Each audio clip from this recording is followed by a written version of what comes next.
अस्सलाम वालेकुम रहमतुल्लाहि व बरकातहू। नाज़रीन, मैं मोहम्मद मुदस्सर आपकी खिदमत में हाज़िर हूँ। हमारा ये दावा है कि अगर आप प्रॉपर्टी के काम में दिलचस्पी रखते हैं तो ये चैनल इंशाल्लाह ताला आपको बेशबहा मालूमात देगा और ऐसी मालूमात होंगी इंशाल्लाह जो आपको कहीं और से नहीं मिलेंगी। तो आज की वीडियो जो है वो हमारी विरासत के बारे में, विरासत के इंतकाल के हवाले से है कि उसमें हिस्से किस तरह से कायम होते हैं और जो मुस्तकिल हिस्से हैं वो क्या है और गैर मुस्तकिल हिस्से जो हैं वो क्या है। तो सबसे पहले तो मैं थोड़ी सी वजाहत कर दूं कि विरासत होती क्या है, विरासत क्यों करनी ज़रूरी है और विरासत किस तरह से की जाती है। जब कोई शख्स वफ़ात पा जाता है तो उसकी वफ़ात के बाद उसका तरका या जायदाद या रकम, रुपया, पैसा वगैरह जो वो पीछे छोड़ कर जाता है तो उसकी तकसीम कुछ मखसूस शरई हिस्से के हिसाब से उनके वरसा में तकसीम की जाती है। और हिस्से का ये पैमाना जो है ये कुरान और हदीस की रोशनी में अल्लाह ताला और उसके रसूल हज़रत मोहम्मद सल्लल्लाहु अलैहि वसल्लम की जानब से मुकर्रर करदा वो पैमाने हैं कि जिसमें किसी किस्म की कोई तब्दीली नहीं की जा सकती। ये पैमाने फ़िक्स हैं, मतलब इनमें कोई भी कमी बेशी अगर की जाए तो ये तो झगड़े ही ख़त्म नहीं होंगे। तो शरई लिहाज से जो पैमाने मुकर्रर हो चुके हैं उसी के मुताबिक, उसी पैमाने के मुताबिक एज़ इट इज़ ही वो अप्लाई होते हैं। तो उसका मैं आज हम एक छोटा सा जो सादा सा जो एक विरासत का इंतकाल जो है उसके हवाले से आज बात करते हैं। फिर इसमें डिटेल में हम और भी वीडियोस बनाएंगे क्योंकि ये इसमें हिस्सेस जो हैं वो मुख्तलिफ हो जाते हैं। अगर फॉर एग्ज़ाम्पल एक मुतवफ़ी है, मुतवफ़ी उसको कहते हैं जो वफ़ात पा चुका हो, जिसकी विरासत करनी दरकार हो, तो उसके माँ बाप भी ज़िंदा हैं, उसकी बीवी भी ज़िंदा है, उसके बच्चे भी ज़िंदा हैं। और ये है कि फ़ॉर एग्ज़ाम्पल कहीं पे ऐसा होता है कि एक मुतवफ़ी है जो फ़ौत हो चुका है, उसकी बीवी तो है लेकिन उसके बच्चे कोई नहीं, तो उसके वालिदैन हैं, उसके बहन भाई हैं। और ऐसा है कि एक बंदा फ़ौत हो गया है लेकिन वो शादीशुदा नहीं है, उसके वालिदैन भी नहीं है लेकिन भाई बहन है। हर जगह फिर हिस्सेस का जो शरई लिहाज से जो अंदराज होगा वो डिफरेंट होगा कि किधर किधर हिस्सेस जाएंगे, किस किस को हिस्सेस मिलेंगे। ठीक है, तो आज हम एक सादा सी एक विरासत जो है ना, मैं उसका वो आपको अंदराज करके या हिस्सेस निकाल के बताता हूँ कि ये किस तरह से होता है। मिसाल के तौर पे एक बंदा है मतवफ़ी मोहम्मद सलीम, तो वो वफ़ात पा चुका है। तो उसकी एक बेवा है, उसकी दो बेटे हैं, दो बेटे हैं उसके, और दो उसकी बेटियां हैं। और मोहम्मद सलीम का जो वालिद है वो पहले फोतशुदा है और वालदा भी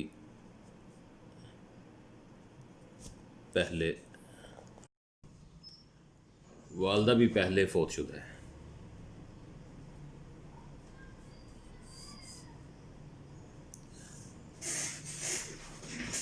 अब इसका नक्शा जो है वो कुछ इस तरह से बनेगा।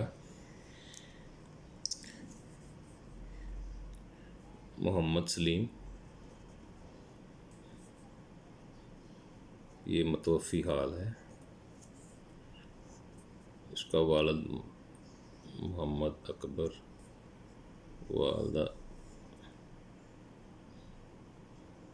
शरीफा बीबी और मोहम्मद सलीम की बेवा है ज़ुबैदा बीबी।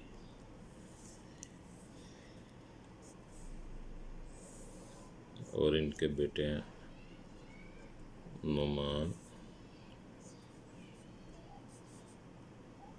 इसहाक, बड़ी बेटी सुमैरा और उससे छोटी बेटी सिदरा। अब ये है कि ये जो इनके निशानात हैं, ये हमारी जो पहली वीडियो थी रजिस्टर हकदारान ज़मीन की, मैंने उसमें ये समझाए थे कि ये निशानात किस तरह से ज़ाहिर किए जाते हैं, उसमें क्या होता है। ये उसका वालिद है, ये पहले फोतशुदा है, ये वालदा, ये भी पहले फोतशुदा, और ये उसकी बेवा है, ये ज़िंदा है। जो ज़िंदा है वो ज़िंदा लिखे जाएंगे,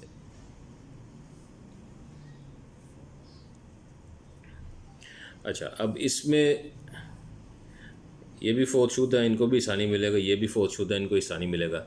मोहम्मद सलीम मतवफ़ी हाल है, अब हिस्सा इन लोगों में से इसको मिलेगा, इसको, इसको, इसको और इसको। अब इसमें जो शरीयत में जो फिक्स हिस्सा है वो बेवा का है, 1/8 हिस्सा, ये मुस्तकिल है। ठीक है।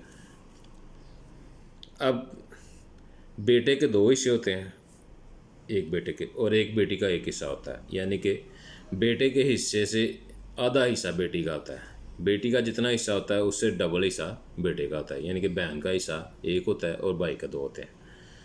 अब ये टोटल हिस्सा हमारे पास जो अभी तक वजाहत में है शरई लिहाज से, वो 1/8 है।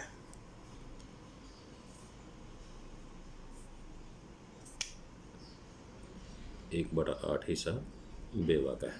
अब बकिया जो हिस्से बचते हैं ना, वो बचते हैं 7/8। ये 7/8 हिस्से जो हैं ये हमने तकसीम करने हैं इन चारों में, 7/8 हिस्सा। अब 2 हिस्से इसके हैं, 2 इसके हैं, एक इसका है और एक इसका है। ठीक है, ये टोटल हो जाते हैं 2, 2, 4, 5 और 6। ये 6 हिस्से टोटल बन जाते हैं। मतलब इसमें यह है कि एक हिस्सा इस बेटे का, एक हिस्सा इस बेटे का और एक हिस्सा इन दोनों बेटियों का, 1, 2 और 3।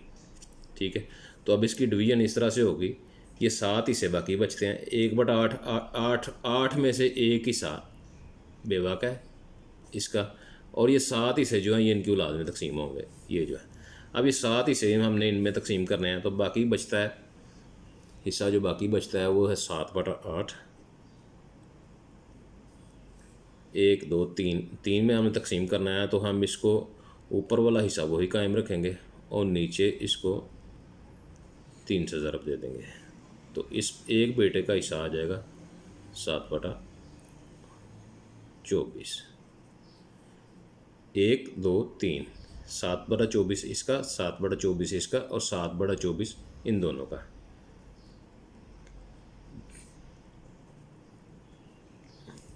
अब 7/24 हिस्सों को इन दोनों में तकसीम करना है, तो ये मज़ीद जो ये बटा है ये डबल हो जाएगा।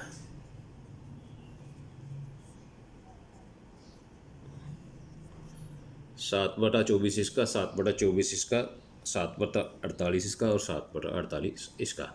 अब हमने चेक करना है कि हमने ये जो हिस्से बनाए हैं ये गलत बने हैं कि सही बने हैं, मतलब इसमें हमसे कोई मिस्टेक तो नहीं हुई। तो इसमें 1/8 हिस्सा बेवा का था, जमा 7/24 एक हिस्सा है, 7/24 एक हिस्सा है,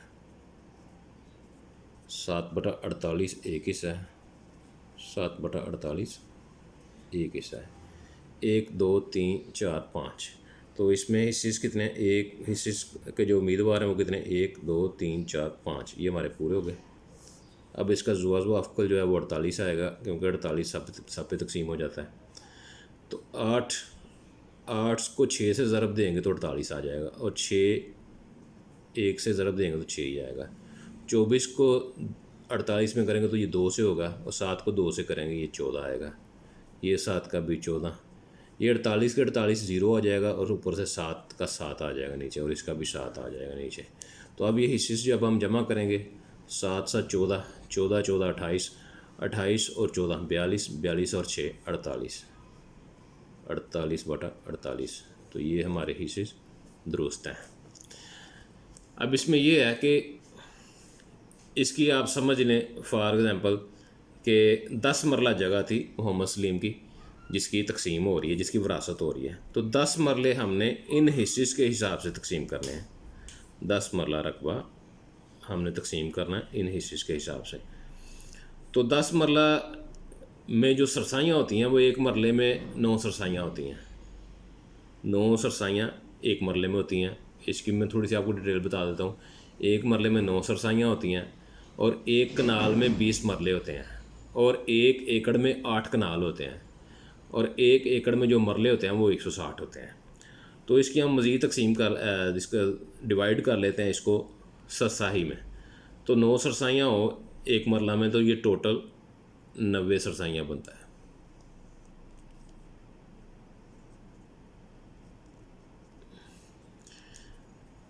अब बेवा का हिस्सा है 1/8।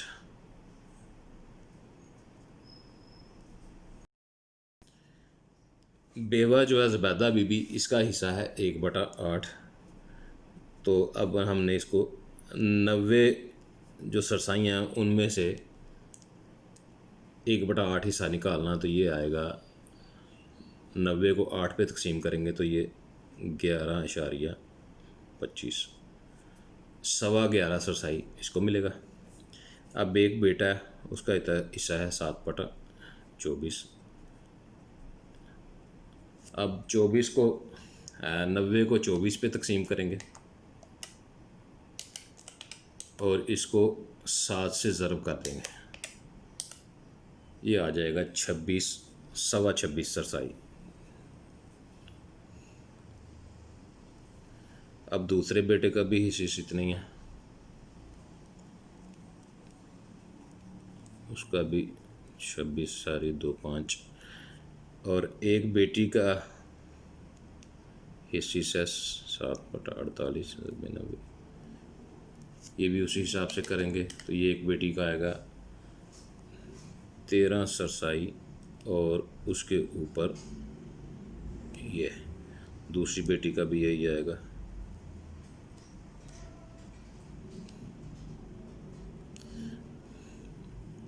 अब हमने देखना है कि ये हमारे पास टोटल जो सरसाई थी वो 90 थी, यानी कि 10 मरले।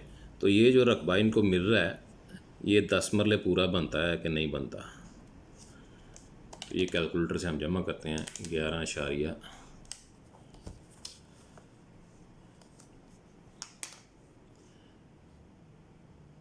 जमा 26.25 जमा 26.25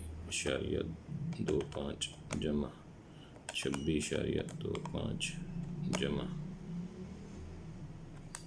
13.125 जमा 13.125। तो हम टोटल करते हैं कितना, ये हमारा बिल्कुल पूरा आ गया। ये 90 सरसाई हमारी पूरी हो गई। अब चूँकि ये 9 सरसाई का एक मरला है तो ये लिखा जाएगा एक मरला 3.25 सरसाई, मरला सरसाई, ये होगा ज़ुबैदा का।